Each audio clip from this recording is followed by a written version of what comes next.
اور زبور ہے جو حضرت داؤد علیہ السلام پر نازل ہوئی، ان کتابوں کے مجموعے کو آج انگلش میں اولڈ ٹیسٹمنٹ کہا جاتا ہے۔ یہ کتابیں مارکیٹ میں دستیاب ہیں، ان کو کیا کہتے ہیں؟ Old testament. تقریباً اس کتاب میں جو الگ الگ چھوٹی چھوٹی کتابوں کو ملایا گیا ہے 73 کتابوں کا مجموعہ ہے اولڈ ٹیسٹمنٹ۔ جیسے قرآن میں 30 پارے ہیں نا، پہلا پارا، دوسرا پارا، تیسرا پارا، اس طرح سے اس میں پارے سمجھ لیں یا الگ الگ ٹاپکس۔ یہ کتنے ہیں؟ 73 ہیں۔ اس میں بھی ان کا بڑا اختلاف ہے، میں سارے اختلافات نہیں بتا سکتا آج، لیکن قرآن میں سب کا اتفاق ہے، چاہے وہ شیعہ ہو، دیوبندی ہو، وہابی ہو، اہل حدیث ہو، کوئی بھی ہو۔ جو عقیدہ ہم رکھتے ہیں اہل سنت و جماعت کہ قرآن کے 30 پارے ہیں، سب کا اس بات پر اتفاق ہے، لیکن اولڈ ٹیسٹمنٹ پر سب کا اتفاق نہیں۔ ان میں سے کچھ مذہب 73 مانتے ہیں، کچھ 66 مانتے ہیں، 66 مانتے ہیں، کچھ لوگ 27 مانتے ہیں۔ بہرحال اولڈ ٹیسٹمنٹ میں ایک باب ہے جس کو استثناء کہتے ہیں، ایک پارے کا نام ہے، ایک کتاب کا، ایک جز کا، جس کو ڈیوٹرونومی انگلش میں کہتے ہیں۔ اس میں ایک آیت آئی ہے۔ آیت ظاہر سی بات ہے اللہ کی ہے، آیت اللہ کی ہے اور موسیٰ علیہ السلام پر نازل ہو رہی ہے۔ اللہ تعالیٰ فرما رہا ہے، اے موسیٰ، میں تمہارے بعد تمہارے بھائیوں میں، بھائیوں سے مراد نبیوں میں، ایک ایسا نبی بھیجوں گا جو تمہاری ہی طرح سے ہوگا، تمہاری ہی طرح سے ہوگا، لیکن میں اس کے منہ میں اپنی زبان رکھ دوں گا۔ اور دوسری آیت آتی ہے کہ وہ فاران کی چوٹیوں سے چمکے گا۔ یہ فاران کیا ہے؟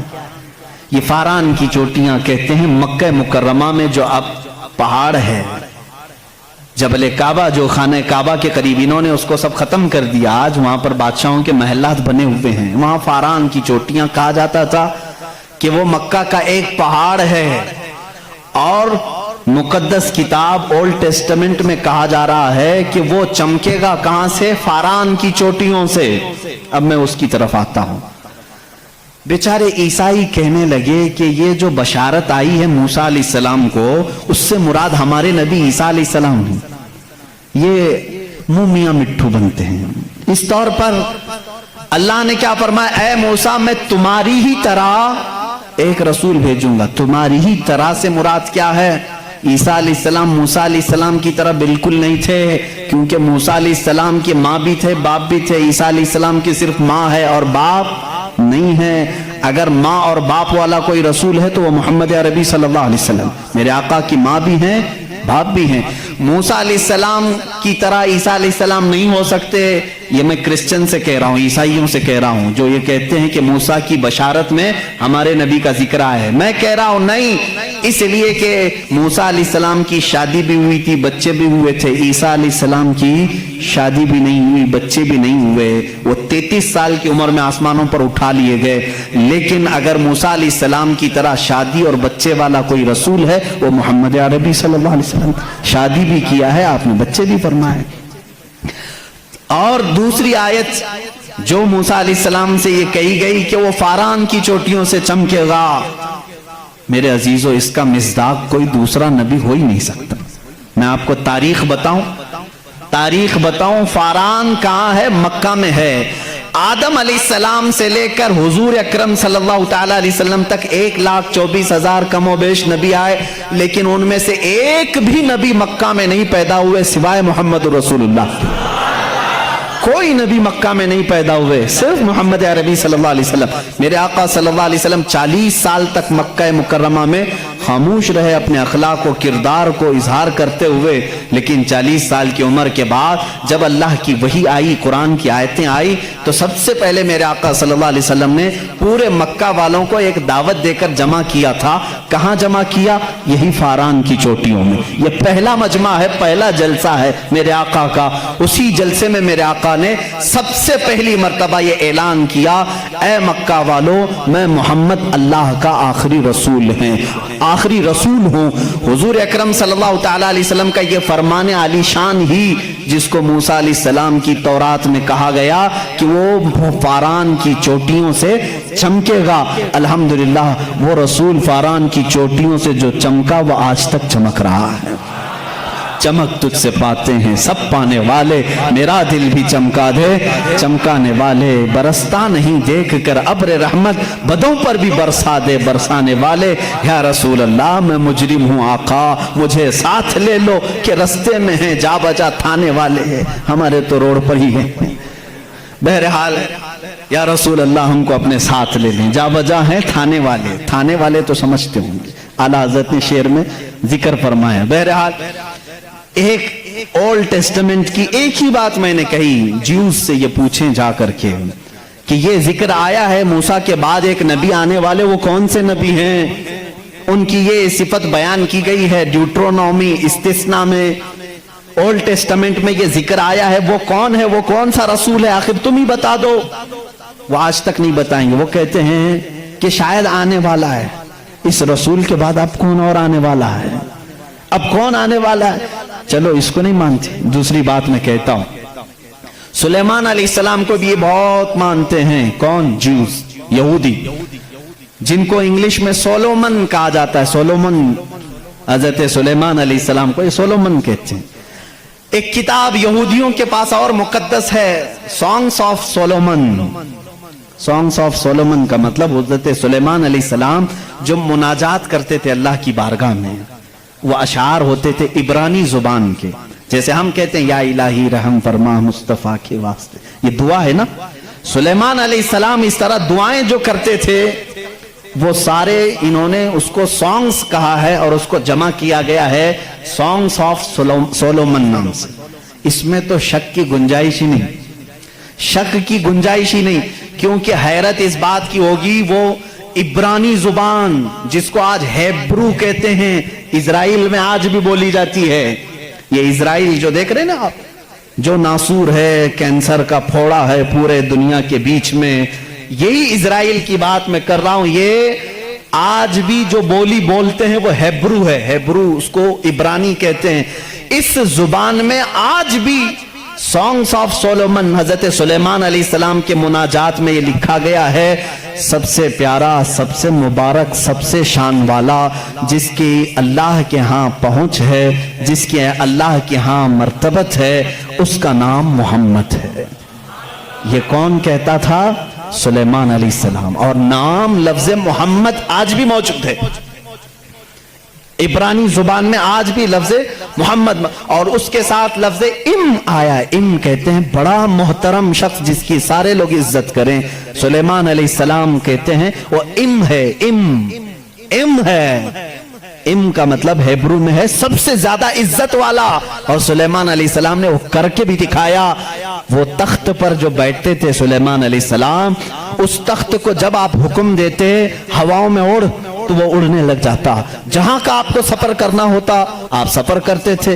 اور وہ تخت ایسا نہیں کہ ایک اڑن تشتری ہے چھوٹی سی، بلکہ اتنا بڑا تخت تھا کہ آپ کے دائیں جانب 500 نبی اس زمانے کے بیٹھتے تھے، بائیں جانب 500 اولیاء امت بیٹھتے تھے، اور وہ تخت جب اڑتا آسمانوں پر ہواؤں کو اللہ نے ان کے لیے مسخر کر دیا تھا، اور وہ جس طرف حکم کرتے اڑتا تھا۔ ایک مرتبہ یہ بھی اسرائیلی روایات میں بھی موجود ہے، سلیمان علیہ السلام اڑتے ہوئے جا رہے تھے، یہی تخت پر بیٹھے ہوئے، اچانک آپ نے تخت کو نیچے اترنے کا حکم دیا اور سارے لوگوں سے کہا پیدل چلو۔ تخت اٹھا کر لے جایا گیا، پیدل چلنے لگے، بہت لمبا عرصے تک، لمبی مسافت پیدل چلنے کے بعد پھر آپ سوار ہوئے، پھر سب کو سوار کر لیا، پھر ہوا کو کہا کہ اس تخت کو اڑا لے جائے فلاں سمت میں۔ مصاحبین نے پوچھا اتنا لمبا، یہ اتنی لمبی مسافت آپ نے پیدل چلایا، صرف ورزش کرانے کے لیے نہیں؟ سلیمان علیہ السلام نے جواب دیا میں اس لیے تخت کو نیچے اتار دیا کہ یہ وہ زمین ہے جہاں آخری نبی آنے والا ہے،